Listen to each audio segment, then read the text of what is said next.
بسم اللہ الرحمن الرحیم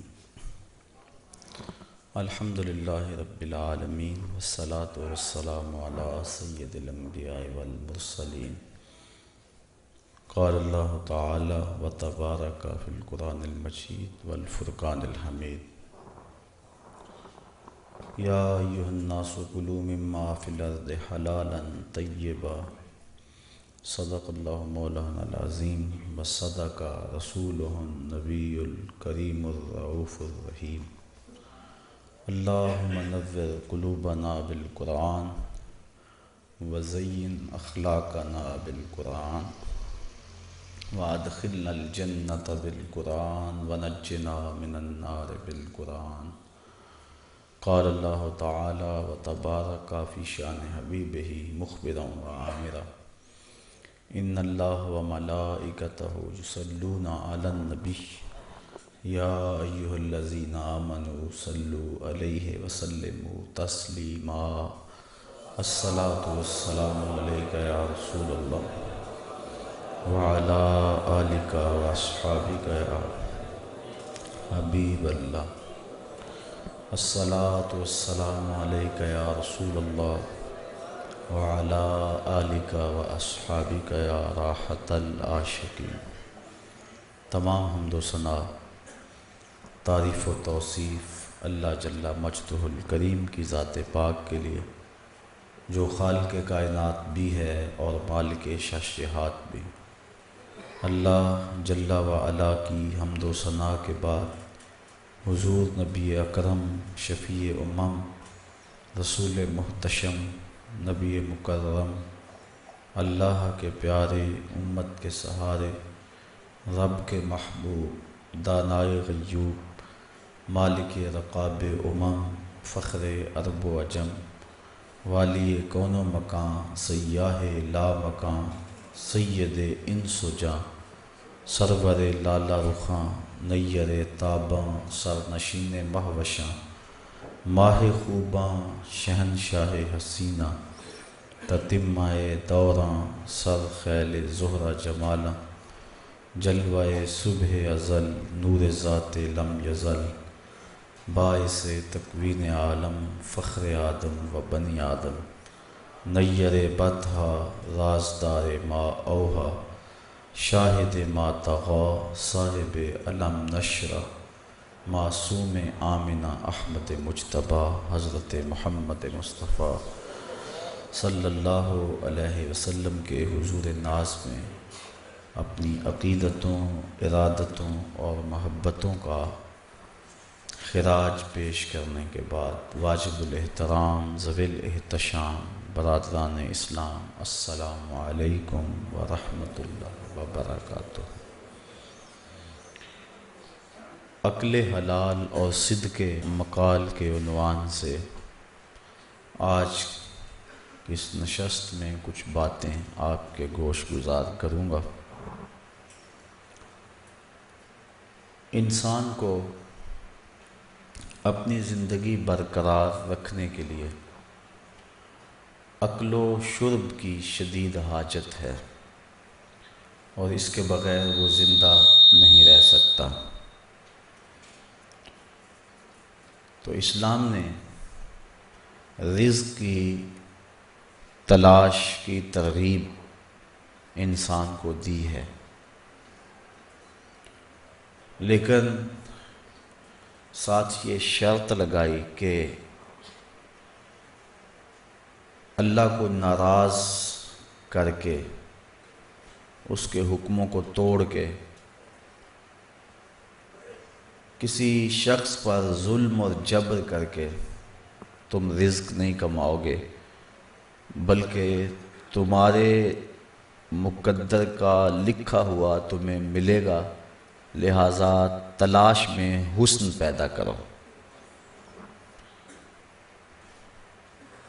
حضور نبی رحمت صلی اللہ علیہ وآلہ وسلم نے ارشاد فرمایا کہ رزق بندے کو اس طرح تلاش کرتا ہے جس طرح موت تلاش کرتی۔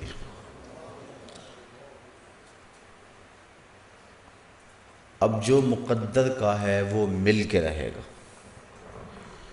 اگر ہم اپنے مالک کو ناراض کر دیتے ہیں رزق حرام کما کے، تو پھر بھی ہمیں وہی ملا جو مقدر کا، مقدر سے زائد پھر بھی نہیں ملا۔ اور اگر ہم اپنے رب کی رضا جوئی کو مقصود زندگی سمجھتے اور جو سائی کا حکم تھا وہ ہم کرتے، تو پھر بھی ہمیں وہی ملتا جو ہمارے مقدر کا تھا۔ جتنا لکھا ہے اس سے زائد یا کم نہیں ملتا، اور جب لکھا ہے اس سے پہلے نہیں ملتا۔ اب انسان کے اختیار میں یہ بات دی گئی ہے کہ وہ اپنے مقدر کو بذریعہ حلال حاصل کرتا ہے یا بذریعہ حرام حاصل کرتا ہے۔ جس طرح محافل کے اختتام پر لنگر وغیرہ بانٹتے ہیں، میں ایک سادی سی مثال دے رہا ہوں، تو اگر کوئی چھینا جھپٹی کر کے وہ لے لیتا ہے تو پھر بھی اس تک مل گیا، اور اگر کوئی ایک جگہ بیٹھا رہا منتظر رہا کہ میں نے اخلاقی حدوں کو پامال نہیں کرنا، تو بانٹنے والے نے اس کی جھولی میں جا کے وہ ڈبہ رکھ دیا جس میں کھانا تھا، تو دونوں کو کھانا مل گیا۔ جس نے جھپٹ کر چھین کر لیا اس کو بھی مل گیا، اور جو وقار سے اپنی مسند پہ بیٹھا رہا اور اس کو بھی پہنچ گیا، دونوں کو مل گیا۔ لیکن ایک کا طریقہ اچھا نہیں اور ایک کے طریقے میں حسن ہے۔ محفل جو کروا رہے ہیں انہوں نے سب کو دینے کے لیے وہ ڈبے تیار کیے تھے، تو جو چھین جھپٹ کے لے گا اسے بھی ملیں گے، جو ویسے بیٹھا رہے گا اس کو بھی ملیں گے۔ اب آدمی کی اپنی کیفیت ہے، اگر وہ بے صبرا ہو جاتا ہے، جلد باز ہو جاتا ہے، ہوچا انداز اختیار کر لیتا ہے، تو وہ اپنے مقدر کو حاصل کرنے کے لیے اخلاقی قدریں پامال کر دیتا ہے۔ اسی طرح انسان کے مقدر کا جو بکس تیار ہو گیا ہوا ہے، اللہ نے لکھ دیا ہوا ہے۔ شکم مادر میں جب بچہ تھا 120 دن کا، تو فرشتے نے اس کا رزق بھی لکھ دیا، اس کی عمر بھی لکھ دی، تو وہ لکھا ہوا ہے ہمارے مقدر کا۔ اب اس کو ہم بذریعہ حرام حاصل کرتے ہیں، کسی کا خون نچوڑ کے حاصل کرتے ہیں، کسی کو دکھ دے کے حاصل کرتے ہیں، یا کہ حسن کے ساتھ حاصل کرتے ہیں، یہ ہمیں اختیار دیا گیا ہے۔ تو ہمیں ترغیب شریعت نے یہ دی، حکم یہ دیا کہ حلال اور طیب کھاؤ، یا ایھا الناس کلوا مما فی الارض حلالا طیبا، کہ حلال اور طیب رزق جو ہے وہ کھاؤ۔ اور حضور نبی رحمت صلی اللہ علیہ وسلم نے ارشاد فرمایا، طلب الحلال واجب علی کل مسلم، حلال رزق کا طلب کرنا ہر مسلمان کے اوپر واجب ہے۔ دیتا سب کو اللہ ہے، جانوروں کو بھی اللہ دیتا ہے، لیکن ان کے گھونسلوں میں نہیں ڈالتا۔ جانوروں کو بھی اپنے گھونسلوں سے نکل کر رزق کی تلاش میں نکلنا پڑتا ہے۔ ہمارا رزق بھی مقدر ہے، لیکن اوپر سے آسمان سے ہمارے گھروں میں نہیں پھینکا جاتا، ہمیں بھی تلاش کا حکم ہے۔ طلب رزق حلال یہ اسلام کی ترغیب ہے۔ تو ہم اپنے مقدر کو ڈھونڈنے کے لیے گھر سے نکلیں، لیکن مالک کی ناراضگی سے ہر صورت میں بچنے کی کوشش کریں۔ حضور نبی رحمت شفیع معظم صلی اللہ علیہ وآلہ وسلم نے ارشاد فرمایا، ان اللہ طیب لا یقبل الا طیبا، بے شک اللہ پاک ہے اور پاک کے علاوہ کسی اور کو پسند نہیں کرتا۔ اور پھر حضور نے تذکرہ کیا اس شخص کا جو لمبا اور طویل سفر کر کے آیا ہے اور آسمان کی طرف ہاتھ لمبے لمبے یمدو یدیہ، اپنے دونوں ہاتھوں کو پھیلا کے دعا مانگتا ہے، اور کیا کہتا ہے، میرے رب، اے میرے رب، اے میرے رب۔ وَمَطْعَمُهُ حَرَامٌ وَمَشْرَبُهُ حَرَامٌ وَمَلْبَسُهُ حَرَامٌ وَغُذِيَ بِالْحَرَامِ فَأَنَّى يُسْتَجَابُ لِذَلِكَ۔ فرمایا اس نے جو کھایا وہ حرام ہے، جو اس نے پیا وہ حرام ہے، اور اس کو جو غذا دی گئی ہے وہ حرام سے، اس کا لباس جو ہے وہ حرام ہے۔ فرمایا حضور نے کہ اس کی دعا کیسے قبول ہوگی؟ تو اگر رزق حرام ہو تو دعائیں قبول نہیں ہوتی، یہ بات ذہن نشین رکھیں۔ ایک صحابی نے حضور سے عرض کی کہ حضور مجھے ارشاد فرمائیں کہ میں کس طرح مستجاب الدعویٰ بن جاؤں، یعنی میری ساری دعائیں میرا رب قبول فرمایا کرے۔ یہ حضرت سعد بن ابی وقاص رضی اللہ تعالی عنہ نے حضور سے سوال کیا کہ حضور اللہ کی بارگاہ میں دعا کریں کہ میں مستجاب الدعوات بن جاؤں۔ تو حضور نے ارشاد فرمایا یا سعد اطب مطعمک تکن مستجاب الدعوہ، اے سعد اپنے رزق کو پاک کر لے، اللہ تیری دعائیں کبھی رد نہیں فرمایا کرے گا۔ تو جس کا رزق پاک ہو اس کی دعائیں قبول ہوتی ہیں۔ علماء نے دعاؤں کی قبولیت کے سلسلے میں جو گفتگو کی ہے کہ دعا ہر صورت میں قبول ہوتی ہے، لیکن جس کا رزق پاک نہ ہو اس کی اپنی دعا بھی قبول نہیں ہوتی، اور دوسرا مسلمانوں کی دعاؤں سے اس کا حصہ بھی نکال دیا جاتا ہے۔ جب لوگ دعائیں مانگتے ہیں اجتماع، یا اللہ تمام کائنات کے لوگوں کو صحت دے دے، ان کی معاشی پریشانیاں دور کر دے، دعائیں ہو رہی ہوتی ہیں، تو جو شخص حرام کماتا ہے نیک لوگوں کی دعاؤں سے اس کا حصہ نکال دیا جاتا ہے، نہ اس کی اپنی دعا قبول ہوتی ہے اور نہ کسی کی دعا اس کے حق میں قبول ہوتی ہے۔ تو حضرت سعد رضی اللہ تعالی عنہ نے جب عرض کی تو حضور فرمایا کہ لقمہ پاک کر لے تو مستجاب الدعوات ہو جائے گا۔ اللہ اکبر۔ فرمایا والذی نفس محمد بیدہ، مجھے قسم ہے اس رب کی کہ محمد کی جان جس کے قبضے میں ہے۔ حضور نے ارشاد فرمایا کہ جب کوئی شخص حرام کا لقمہ اپنے پیٹ میں ڈالتا ہے 40 دن تک اللہ اس کا کوئی عمل قبول نہیں فرماتا، اور فرمایا وہ گوشت جو حرام کی غذا سے پلا کل قیامت کے دن جہنم کی آگ میں ڈال دیا جائے گا۔ اور ایک روایت حضرت ابن عمر رضی اللہ تعالی عنہ سے ہے، فرماتے ہیں کہ من اشترى ثوبا بعشرة دراہم وفیہ درہم من حرام لم یقبل اللہ عز وجل له صلاۃ ما دام علیہ، جس نے 10 درہم کا لباس خریدا، اس کے اندر 1 درہم حرام کا تھا، 9 درہم پیور حلال تھے۔ حضرت ابن عمر کہتے ہیں کہ جب تک وہ لباس اس کے بدن پہ رہے گا اس کی کوئی نماز قبول نہیں ہوگی۔ ثم ادخل اصبعیہ فی اذنیہ، اور پھر ابن عمر نے اپنی دونوں انگلیاں اپنے کانوں میں لے لی اور فرمایا کہ اگر میں نے یہ بات حضور سے نہ سنی ہو تو میں بہرا ہو جاؤں، اگر یہ بات میں نے حضور سے نہ سنی ہو تو میں بہرا ہو جاؤں، میرے کانوں کی شنوائی چھن جائے اگر میں نے یہ حضور سے نہ سنا ہو۔ کہ حضور نے ارشاد فرمایا کہ جو شخص 10 دراہم کا کوئی کپڑا خریدتا ہے، 1 درہم بھی اس میں حرام کا ہے، تو اس کی نماز قبول نہیں ہوتی ہے۔ قرب قیامت کے فتنوں کا تذکرہ کرتے ہوئے حضور نے ارشاد فرمایا کہ قرب قیامت میں معاملات ایسے ہو جائیں گے کہ لوگوں کو مال سے غرض ہوگی، اس سے غرض نہیں ہوگی کہ یہ حلال سے ہے یا یہ حرام سے ہے۔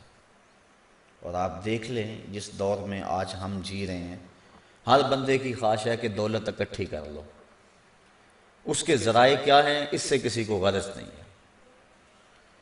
یہ قرب قیامت کا فتنہ ہے کہ لوگ حلال کا اہتمام نہیں کریں گے، جبکہ صدر اسلام میں اور بعد میں آنے والے ادوار میں لوگوں نے اپنے لقمے کی حلت کا خصوصیت کے ساتھ اہتمام کیا، بلکہ بعض اوقات شک کی وجہ سے حلال کو بھی چھوڑ دیتے تھے۔ کوئی معمولی سا شک پیدا ہو جاتا تو اس کو بھی چھوڑ دیتے۔ تو آج حرام قوم میں رچ گیا ہے۔ حضرت ابو درداء رضی اللہ تعالی عنہ نماز پڑھتے ہیں فجر کی اور بہت جلد چلے جاتے ہیں۔ ایک دن فرمایا ابو درداء کاہے کی جلدی ہوتی ہے، لوگ تو دیر تک بیٹھے رہتے ہیں، صحابہ اشراق بھی پڑھ کے جاتے تھے، لیکن تم بڑی جلدی چلے جاتے ہو۔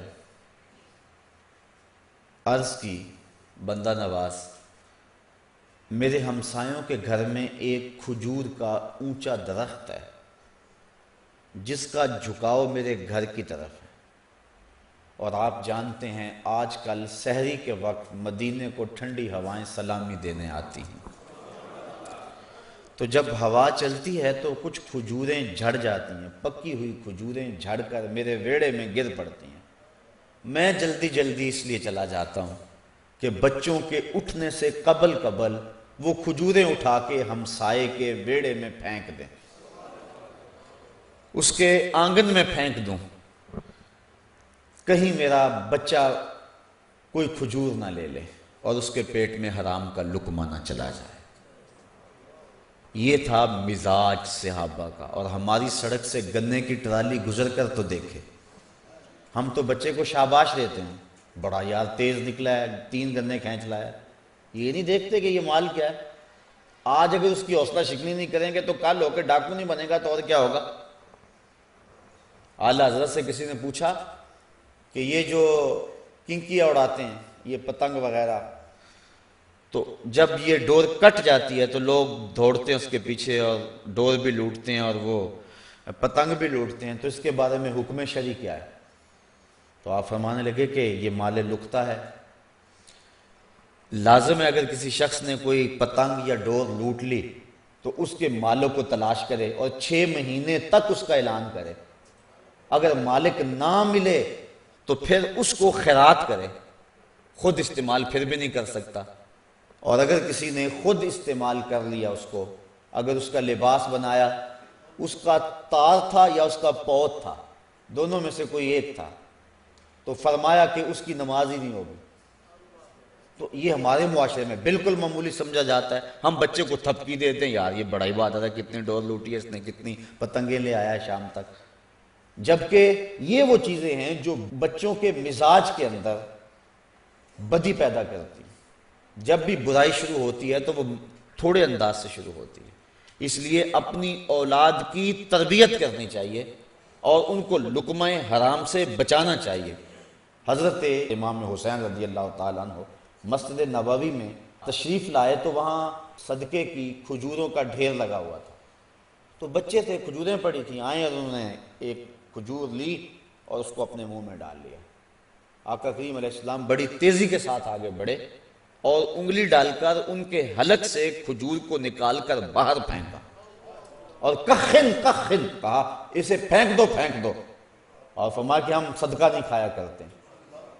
تو اب دیکھیے کہ کس طرح سے ان کی حفاظت کی، جب ان کے لقمے کی حفاظت یوں کی تو پھر اسی حسین نے نیزے کی نوک پہ چڑھ کے قرآن سنایا۔ تو جب لقمے کی حفاظت، وہ واقعہ بڑا معروف ہے کہ پانی کے کنارے جا رہے تھے ابو صالح جنگی دوست، تو ایک سیب پانی کے بہاؤ پہ دیکھا، بھوک لگی تھی، کتنے دنوں سے کچھ نہیں کھایا تھا، سیب کھا لیا، پھر خیال آیا یہ تو میری ملک ہی نہیں تھا، اب دوڑ پڑے، جدھر سے پانی آ رہا تھا، بڑی دور جا کے ایک باغ آیا جس کی شاخیں لٹک رہی تھیں اس نہر میں، سمجھ گئے کہ اسی باغ سے ٹوٹا ہے، باغ کے مالک کو جا کے ملے، کہنے لگے کہ میرے گمان کے مطابق تمہارے باغ کا ایک سیب ٹوٹا ہے، پانی میں بہتا ہوا جا رہا تھا، بھوک بڑی شدید تھی، میں نے کھا لیا۔ پھر خیال آیا، میں بھاگا بھاگا آیا ہوں، آپ مجھ سے اس کے پیسے لے لیں یا معاف کر دیں، یا کوئی آپ مجھے بتائیں کہ میرا گناہ معاف ہو سکتا ہے کہ نہیں۔ اس نے سوچا کہ ایک سیب کھا لیا اور یہ اتنی دور سے سفر کر کے آیا ہے، یہ تو کوئی جوہر ہے۔ باغ کا مالک بھی کوئی معمولی شخص نہیں تھا، نام تھا عبداللہ صومعی۔ اس نے کہا اتنے بڑے گناہ کرنے اور اتنی جلدی معافی ہو جانے،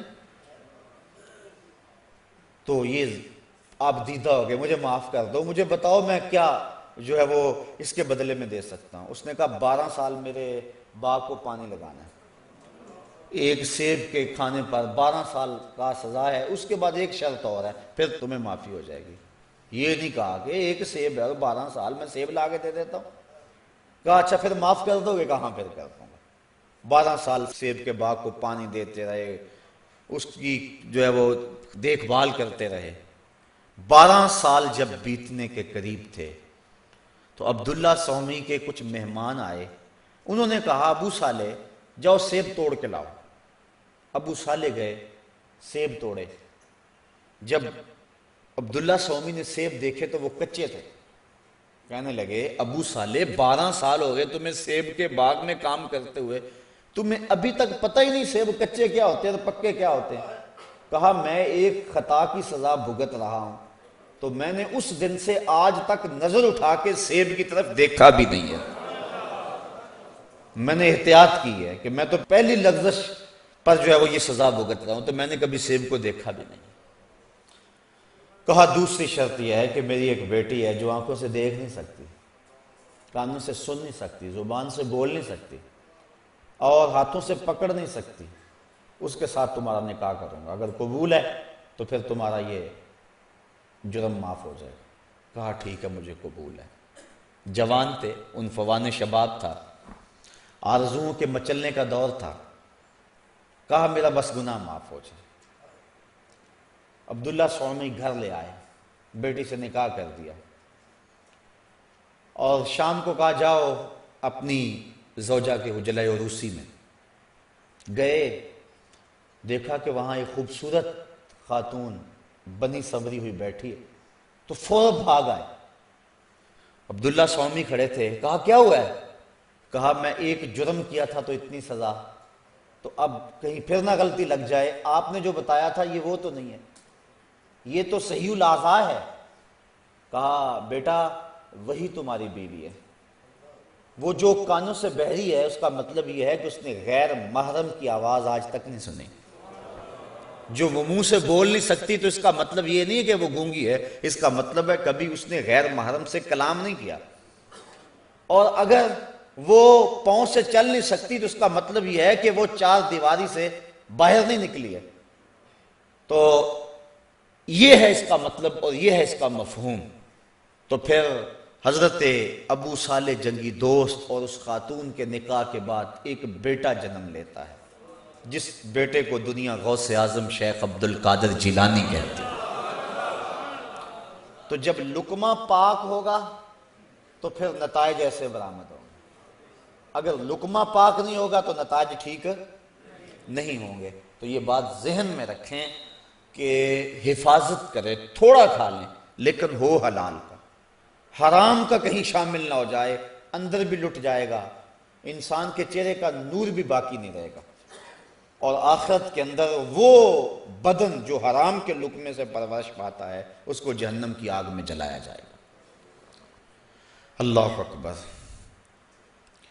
بلکہ ہمارے بزرگوں نے تو اس باب کے اندر بہت زیادہ احتیاطیں کی ہیں۔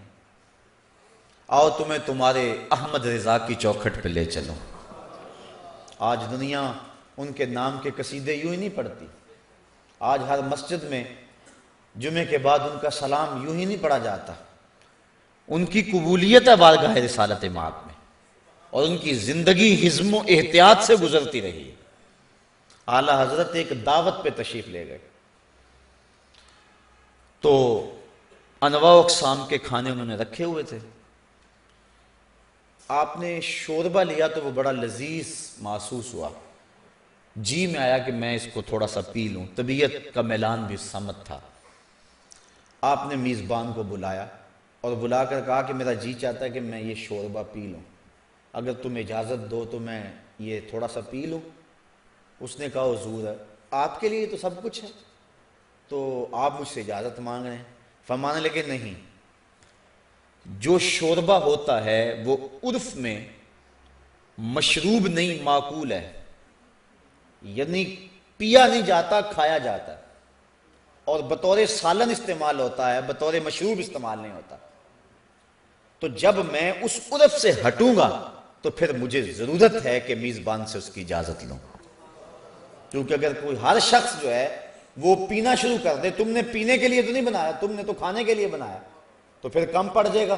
تو اگر تم اجازت دیتے ہو تو میں لیتا ہوں۔ یہ تھی احتیاطیں ہمارے بزرگوں کی۔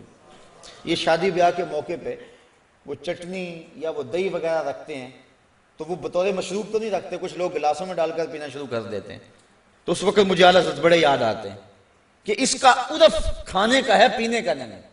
تو جس چیز کا عرف کھانے کا ہو اس کو کھایا جائے، اور جس کا عرف پینے کا ہو اس کو پیا جائے۔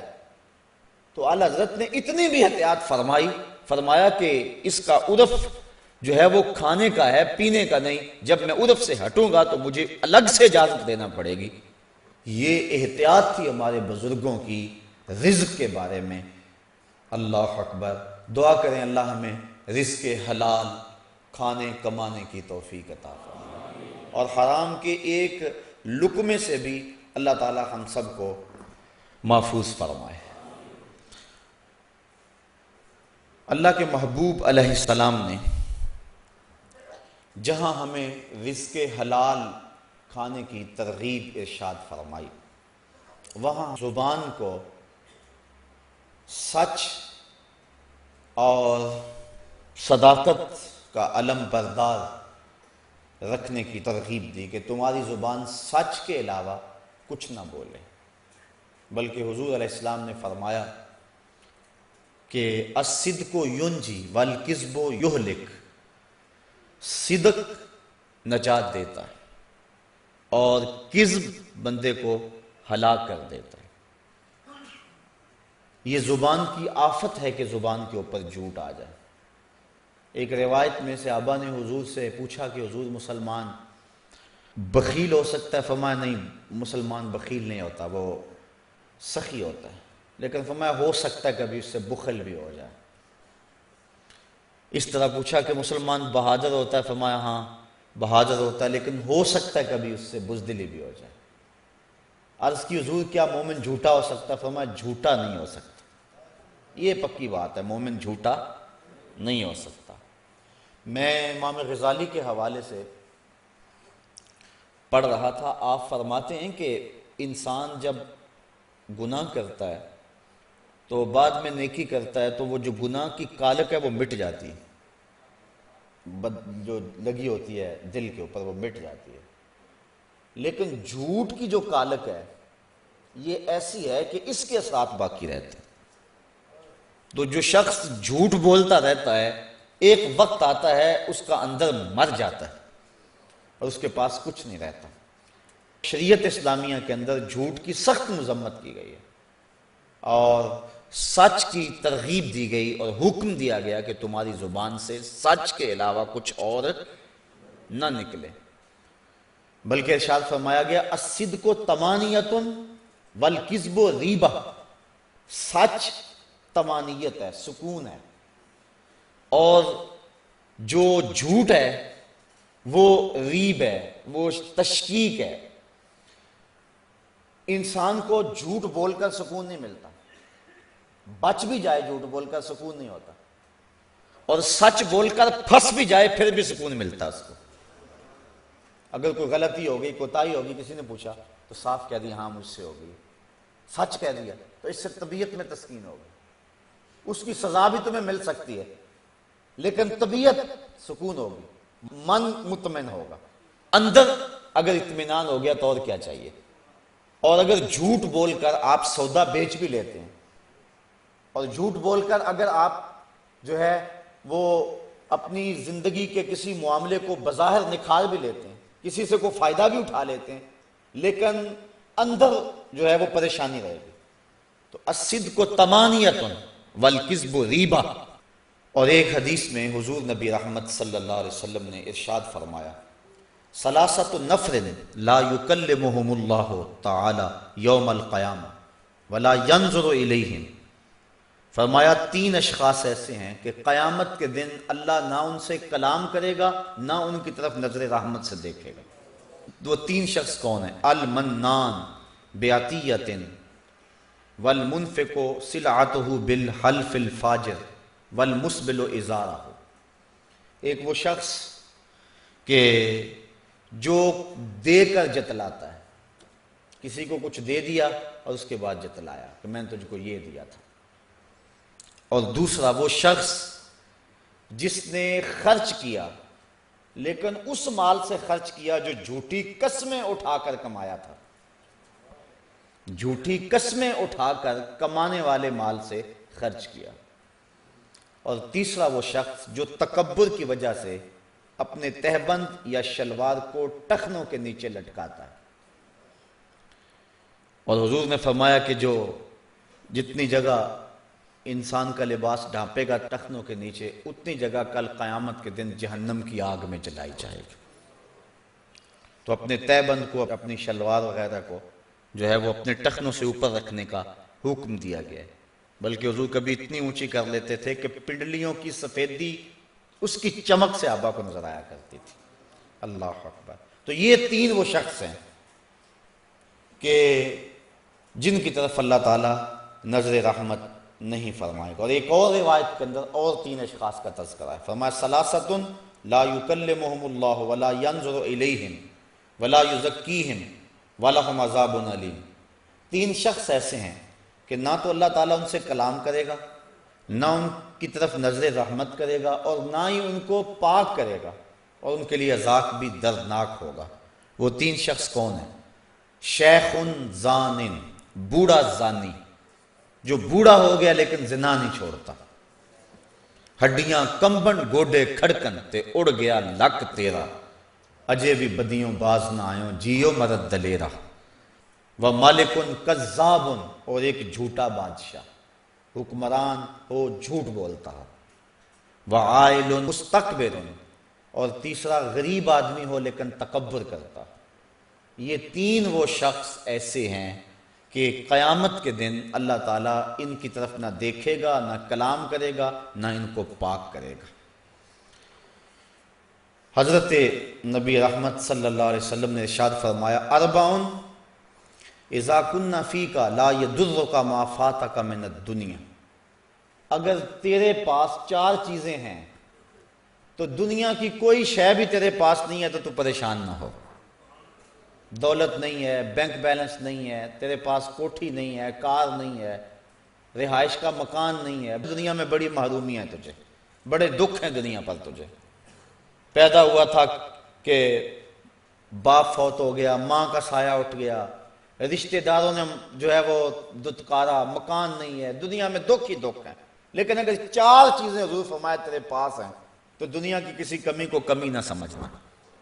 اگر یہ 4 چیزیں ہیں تو ساری دولتیں تیرے پاس ہیں، اور اگر یہ 4 نہیں ہیں تو چاہے تو دنیا کا امیر ترین شخص کیوں نہ ہو، دنیا کے اقتدار کی مسند کے اوپر کیوں نہ بیٹھا ہو، تیرے پاس کچھ بھی نہیں ہے اگر یہ 4 نہیں ہیں تو۔ وہ 4 چیزیں کون سی ہیں؟ صدق الحدیث، ایک وہ جس کی زبان کو سچ نصیب ہے۔ اگر تجھے بات کا سچ مل گیا تو اتنی بڑی دولت ہے، کوئی دولت اس کا مقابلہ نہیں کر سکتی۔ اور دوسری بات، وہ حفظ الامانہ، جو تجھے امانت دی گئی ہے اس کی حفاظت کرنا۔ اور تیسری بات، وہ حسن و خلق، اور اچھا خلق، ہر ایک کو ہنس کے ملنا، اچھائی سے ملنا۔ یہ نہیں ہے کہ چہرے پہ یہ بوسط طاری ہو، ماتھے پہ شکنے ہوں، عجیب سا بندہ ہو، نہ، لوگوں کو ہنس کے ملے۔ حضور نے فرمایا کہ نیکی کو حقیر نہ سمجھو، وَلَوْ أَن تَلْقَ أَخَاكَ بِوَجْهٍ طَلْقٍ، اگرچہ تم اپنے مسلمان بھائی کو خندہ پیشانی سے ملو تو یہ بھی چھوٹی نیکی نہیں ہے، یہ بھی بہت بڑی نیکی۔ تو حسن خلق، لوگوں کے ساتھ اچھا سلوک کرے۔ اور چوتھی چیز، وَإِفَّةُ طَعْمِهِ، اور اس کے کھانے کا پاک ہونا۔ اگر یہ چار چیزیں کسی کو مل گئی، اگر دنیا کی کوئی اور چیز نہ بھی ملی تو وہ پریشان نہ ہو، یہ چار چیزیں اس کے لیے بہت بڑی دولت ہے۔ میرا خیال ہے اس کو ہم یاد کر لیں، پھر ایک مرتبہ میں ان چاروں چیزوں کو گنوا لیتے ہیں اور اس کو آپ یاد کر لیں اور کوشش کریں کہ ان چار چیزوں کو ہم اپنی زندگی کے اندر داخل کریں گے۔ اور وہ پہلی چیز صدق الحدیث، سچی بات، کبھی بھی زبان سے جھوٹ نہ نکالو۔ یہ زبان اور شرمگاہ، حضور نے فرمایا تم ان دو چیزوں کی مجھے ضمانت دے دو، میں تمہیں جنت کی ضمانت دے دوں۔ ان دو چیزوں کی ضمانت تم مجھے دے دو، میں تمہیں جنت کی ضمانت دے دیتا ہوں۔ تو پہلی چیز صدق الحدیث، سچی بات۔ حضور علیہ السلام نے فرمایا مجھے قسم ہے اللہ کی کہ میں تمہارے ساتھ مزاح کرتا ہوں، لیکن فرمایا لا اقول الا حقا، لیکن حالت مزاح میں بھی میری زبان سے حق کے علاوہ کچھ نہیں نکلتا۔ بعض کا لوگ مزاح میں جھوٹ بول دیتے ہیں، کہا نانا۔ ابن عمر لکھتے تھے، کسی نے منع کر دیا کہ حضور کبھی غصے میں ہوتے ہیں کبھی مزاح میں ہوتے ہیں، تو تم لکھ لیتے ہو۔ تو حضور نے فرمایا لکھتے نہیں ہو؟ عرض کی حضور مجھے روک دیا گیا، کہا اکتب فوالذی نفس بیدہ، فرمایا لکھا کرو، مجھے قسم ہے اس کی جس کے قبضے میں میری جان ہے، اس زبان سے حق کے علاوہ کچھ بھی نہیں نکلتا۔ مزاح میں بول رہے ہوں یا غصے میں بول رہے ہیں، بعض کا بندہ غصے میں آ جاتا ہے اس وقت بھی بے قابو ہو جاتا ہے۔ حضور نے ارشاد فرمایا منافق کی چار نشانیاں، اور جس کے اندر یہ چاروں پائی جائیں وہ پکا منافق ہے، اور جس میں چاروں میں سے کوئی پائی جائے تو اس میں نفاق کی ایک علامت ہے۔ یہاں سے نفاق اعتقادی مراد نہیں ہے، نفاق عملی مراد ہے۔ فرمایا جب وہ بولے تو جھوٹ بولے، اور جب اس کے پاس امانت رکھی جائے تو خیانت کرے، اور جب کسی سے الجھ پڑے تو گالیاں دے، جب کسی سے الجھ پڑے تو گالیاں دیتا ہے، یہ اس کی علامت ہے۔ تو گالی دینا، زبان سے غصے کے عالم کے اندر ایسی کو بات کرنا، غصہ بھی ہو تو پھر بھی اپنے اوپر کنٹرول رکھے، اپنی زبان سے کوئی ایسا جملہ نہ کہے جو نامحمود ہو۔ تو حضور علیہ السلام نے ارشاد فرمایا کہ میں تم سے مزاح بھی کرتا ہوں ولا اقول الا حقا، بے شک میں تمہارے سے مزاح بھی کرتا ہوں لیکن سن لو میری زبان سے حق کے علاوہ کچھ نہیں نکلتا۔ وہ دہن جس کی ہر بات وحی خدا، وما ينطق عن الهوى ان هو الا وحی یوحی، کیونکہ حضور اللہ کی مرضی کے بغیر بولتے ہی نہیں۔ تو زبان کو ہر حالت کے اندر، مائیں بعض کا چھوٹے بچوں کو بہلانے کے لیے بات کرتی ہیں اور کوئی جھوٹ بول دیتے ہیں ادھر آؤ یہ دیں گے، کبھی ایسا نہیں کرنا چاہیے، یہ بھی جھوٹ ہے۔ امام بخاری کسی سے حدیث لینے گئے اور بڑا طویل سفر کر کے وہاں پہنچے تو پتہ چلا کہ وہ باہر کھیتوں میں گئے ہوئے، تو آپ ان کے پیچھے چلے گئے، تو وہ اپنے گھوڑے کو بلا رہے تھے، گھوڑا بھاگا ہوا تھا، تو اپنی جھولی کو پھیلا کر جس طرح اس کے اندر چارہ ہو تو دور سے اس کو آوازیں دے رہے تھے، تو گھوڑا ان کی سمت آ رہا تھا۔ تو امام بخاری پہنچے تو آپ نے یہ منظر دیکھا، ملے تو واپس ہو گئے۔ انہوں نے کہا آئے تھے، کوئی مقصد نہیں بتایا آپ مجھے ملنے آئے تھے؟ انہوں نے کہا میں نے تو اللہ کے رسول کی ایک حدیث کے بارے میں سنا تھا کہ حضور کی ایک حدیث آپ کے پاس ہے، تو کہا پھر سن لو مجھ سے۔ کہا جو گھوڑے سے جھوٹ بولتا ہے وہ میرے سے نہیں بولے گا، میں تم سے حدیث ہی نہیں لیتا۔ یعنی ایسی شرائط تھی ہمارے ائمہ کی۔ تو اپنی زبان کو سچ کا خوگر اور سچ کا عادی بنائیں۔ حضور علیہ السلام نے فرمایا کہ جہنم میں کثرت سے جانے والوں کا سبب فم اور فرج ہے، یعنی ایک منہ اور دوسرا شرمگاہ۔ زیادہ لوگ جہنم کا شکار ان دو آفتوں سے ہوئے ہیں، اور فرمایا کہ میں نے جن لوگوں کو جنت میں دیکھا ہے، جنت میں جانے والوں کا جنت میں جانے کا بڑا سبب جو میں نے دیکھا ہے تقوی اللہ، ایک تو اللہ کا تقوی اور دوسرا حسن خلق، یعنی ایک تقوی اللہ کا ڈر اور دوسرا مخلوق سے اچھا سلوک کرنا۔ ان دو اعمال کی وجہ سے میں نے لوگوں کو زیادہ جنت میں دیکھا ہے، اور منہ اور شرمگاہ کی آفتوں سے میں نے زیادہ لوگوں کو جو ہے وہ جہنم میں دیکھا ہے۔ جب منہ کی آفت ہوگی تو اس میں زبان بھی ہے اور اس میں پیٹ بھی ہے، کہ زبان کا چسکا، زبان کی غذا، وہ چغلی غیبت بھی ہے، وہ جھوٹ بھی ہے اور وہ غذائیں بھی ہیں۔ لیکن بعض احادیث میں فم کی جگہ بطن ہے، کہ یعنی پیٹ کی وجہ سے اور شرمگاہ کی وجہ سے، اور اگر بطن ہے تو یہاں فم سے مراد پھر کھانا ہوگا۔ لیکن دوسری حدیث جہاں حضور فرمایا کہ مجھے تم ضمانت دے دو جو تمہارے دو جبڑوں کے درمیان اور جو دو ٹانگوں کے درمیان ہے، میں تمہیں جنت کی ضمانت دیتا ہوں، تو اس فم سے مراد پھر جو ہے وہ زبان کا معاملہ ہوگا۔ جب صبح ہوتی ہے سارے اعضائے بدنیاں زبان کے آگے ہاتھ جوڑتے ہیں اور کہتے ہیں کہ تو ایسی کوئی بات نہ کرنا، بات تو کرے گی سزا ہمیں ملے گی۔ تو دو چیزوں کی اہمیت بہت ساری ہے، ایک حلال کے لقمے کی اور ایک زبان کو سچ کا خوگر بنانا۔ آج کی اس نشست میں یہی میں آپ کے سامنے بیان کرنا تھا۔ حضور نبی رحمت صلی اللہ علیہ وآلہ وسلم نے حضرت معاذ رضی اللہ تعالیٰ عنہ کو ایک ارشاد فرمایا، بلکہ وصیت فرمائی، وہ وصیت سن لیں۔